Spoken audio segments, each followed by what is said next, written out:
स्वागत है आप सभी विद्यार्थियों का मेरे YouTube चैनल केमिस्ट्री पाठशाला में। मैं सौरभ शुक्ला, केमिस्ट्री टीचर। आज हम लोग डिस्कस करेंगे क्लास 12th के बहुत ही इम्पोर्टेंट लेसन सॉल्यूशन के।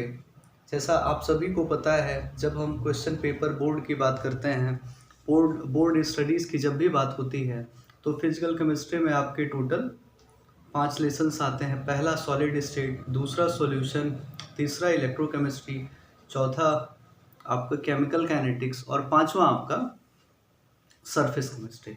उनमें से मैंने एक सबसे आसान लेसन को चुना है जिस लेसन का नाम है सॉल्यूशन। जब हम इस लेसन की बात करते हैं या फिजिकल केमिस्ट्री में क्लास 12th के अगर बोर्ड पैटर्न की संरचना की हम बात करें, तो पहले 4 लेसनों से एक थ्योरेटिकल और एक न्यूमेरिकल पार्ट क्वेश्चंस आते हैं और सभी लेसन्स की कवरेज लगभग 5 से 6 मार्क का होता है, जैसा आप सभी को पता है। आज मैं उस थ्योरेटिकल पार्ट की बात करूंगा जो आज इस ईयर या किसी भी ईयर के लिए महत्वपूर्ण होते हैं इस लेसन से, जिस लेसन का नाम सॉल्यूशन है। और सॉल्यूशन बहुत ही आसान लेसन है। सबसे पहले आप ये धारणा अपने मन में रखें कि केमिस्ट्री सबसे आसान विषय है और जो ही हम आसान समझ लेते हैं, त्यों ही हम किसी विषय की सहजता को जान लेते हैं कि यह विषय कितना सहज है। तो सबसे पहले अपने दिमाग से ये भ्रम निकालिए कि यह विषय कठिन है। यह सबसे आसान विषय है और उस सबसे आसान विषय के सबसे आसान टॉपिक के डिस्कशन के बारे में मैं बात करूंगा, जिससे आपके एटलीस्ट 3 मार्क के क्वेश्चन आपको मिल जाएंगे। और ये सभी शॉर्ट नोट्स हैं जो प्रीवियस ईयर में पूछे गए हैं। उसमें सबसे पहला आता है आपका हेनरी लॉ, दूसरा आपका आता है Raoult's law. Henry law for gases, solubility of gases in liquid. Raoult's law, solubility of liquid in liquid. Third आता है colligative property, the property which is depend upon the number of particle. Next हम बात करते हैं ideal solution, वह solution जो Raoult's law को follow करे। और आइडियल सॉल्यूशन की जब हम संकल्पना करते हैं तो हम ये कहते हैं कि आइडियल सॉल्यूशन ऐसा सॉल्यूशन होता है कि अगर हम 100 ml दो सब्सटेंस को मिलाएं और वह 200 ml बन जाए, मीन्स ना वॉल्यूम में चेंज ना हो और वह मिलने पे ना ही कोई ऊर्जा में परिवर्तन आए, तो ऐसे सॉल्यूशन को हम जो है आइडियल सॉल्यूशन कहते हैं। Means delta V mix equal to 0 and delta H mix equal to 0। Means ना ही वॉल्यूम में कोई परिवर्तन हो मिलने के बाद और ना ही एनर्जी का कोई एक्सचेंज हो। उसके बाद दूसरे सॉल्यूशन आता है नॉन आइडियल सॉल्यूशन। ऐसे सॉल्यूशन जहाँ पे या तो delta V mix equal to 0 ना हो, मतलब या तो वॉल्यूम कम हो जाए या तो वॉल्यूम ज़्यादा हो जाए, या तो वहाँ पे एनर्जी रिलीज हो या तो एनर्जी वहाँ पे कंज्यूम हो। उसके अंतर्गत 2 तरीके के डेविएशन पाए गए हैं, positive deviation and negative deviation. ये पॉजिटिव और नेगेटिव डेविएशन वेपर प्रेशर के अंतर्गत देखे गए हैं।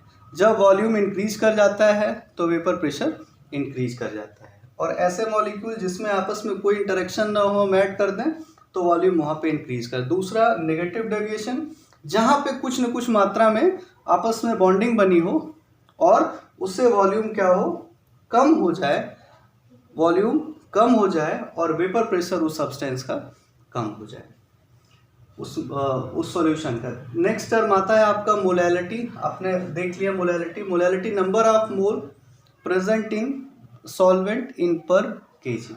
दूसरी हम बात करें मोल फ्रैक्शन, मीन्स कोई सॉल्यूशन में कितने अमाउंट में कौन सा सब्सटेंस प्रेजेंट है, नाम से ही क्लियर है, फ्रैक्शन है किसका, मोल का।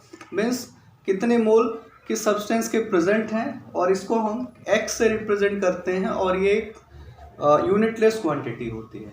नेक्स्ट आपका एजियोट्रॉप। एजियोट्रॉप एक ऐसा सब्सटेंस होता है जब हम दो सॉल्यूशन को मिक्स करें और उसके एक नया बॉइलिंग पॉइंट अचीव कर ले, तो वो आपके एजियोट्रॉप होते हैं। यह 2 तरीके के हैं, maximum azeotrope and minimum boiling azeotrope. फिर आपका आता है van't Hoff factor, next topic है। नेक्स्ट आपका है osmotic pressure, means the pressure required to prevent the flow of a solvent through a semi permeable membrane. Next आपका आता है isotonic solution on the basis of osmotic pressure. जब pressure equal हो तो isotonic hypotonic and hypertonic solution. Last आपका है anti freezing agent. ये सभी क्वेश्चन आपके प्रीवियस ईयर में पूछे गए हैं। इस पहले सर्वप्रथम मैं यह प्रयास करूंगा कि आपको सभी लेसन्स के इम्पोर्टेंट टॉपिक्स आपको एक बार पता हो जाए, फिर one by one her lesson को हम लोग बार बार हर टॉपिक इम्पोर्टेंट टॉपिक्स को डिस्कस कर लेंगे थ्योरेटिकली। देन हम लोग न्यूमेरिकल पोर्शन पे चलेंगे। और जैसा आप सभी को पता है कि यह सबसे आसान विषय है और इसे समझना और समझाना दोनों ही आसान काम है। तो मैं ये आशा करता हूँ कि आज मेरे द्वारा बताए गए टॉपिक्स आपको समझ में आए होंगे, आपको थोड़ा क्लियर हुआ होगा कि क्या क्या क्वेश्चन, किस तरीके के क्वेश्चंस आपको इस लेसन सॉल्यूशन लेसन 2 से मिल सकते हैं और क्या क्या आपके लिए उपयोगी हो सकता है। और इसी आशा के साथ मैं मिलूँगा फिर दोबारा कि आप सभी लोग ये सब पढ़ के आएंगे और नेक्स्ट डे हम लोग चर्चा करेंगे नेक्स्ट क्लास में नेक्स्ट लेसन्स के टॉपिक्स की। धन्यवाद।